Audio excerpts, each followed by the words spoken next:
Hello everyone. So most of you have completed the first week of your bike run challenge for Pieta. So last week you did the 3k, 5k and a 3k run for the starter challenge. And obviously for people that maybe is not used to doing that amount of running, you would have found it pretty difficult, even just to do it on 3 separate occasions.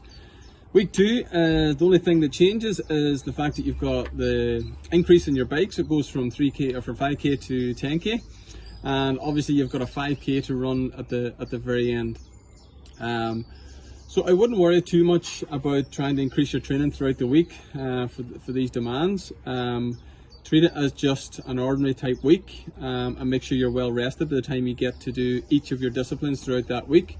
If you're a little bit concerned about the distance being increased to 5k, maybe do something a little bit longer throughout the week, just to ensure that you can do the distance if you're concerned about not being able to complete the 5k.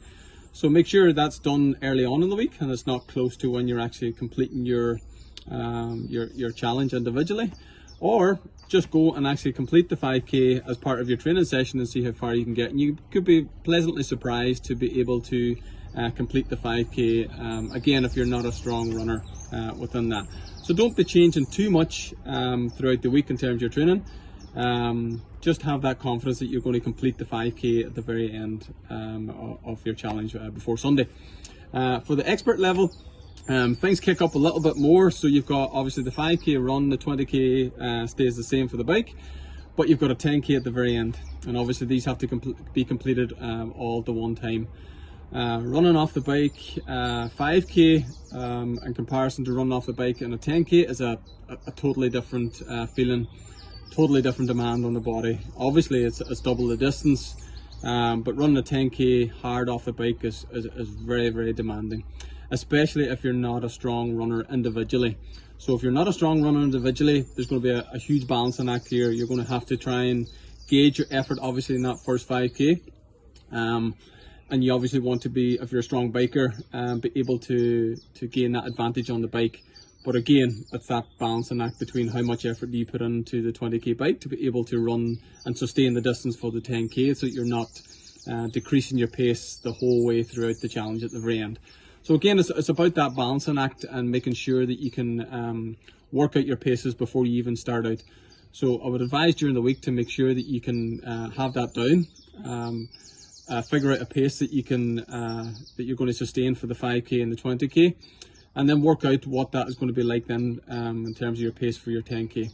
You have information from the previous week in week 1 where you've got your 5k, 20k and your 2.5k done. So it is quite a big step up, you know, from 2.5k up to your 10k at that time at the very end. So for the expert level, you may want to do a little bit of a test session throughout the week, seeing what kind of pace you can sustain. For example, maybe 5 by 2k or 5 by 1k, and from that might give an indication of what you can run for your 10k at the end of the bike. You could do a small brick session, maybe half the distance, so maybe just do 10k, and maybe just run a couple of reps off the bike. So maybe do your 10k bike and then run 2 by 2k or 3 by 1k, and it'll give you an indication of what it's going to be like for the demand on your body. But again, no more than the starter challenge. It's going to take a lot of pacing, a lot of discipline to get the best result that you want out of it at the very end. Don't forget to post your results up before Sunday, and good luck and enjoy.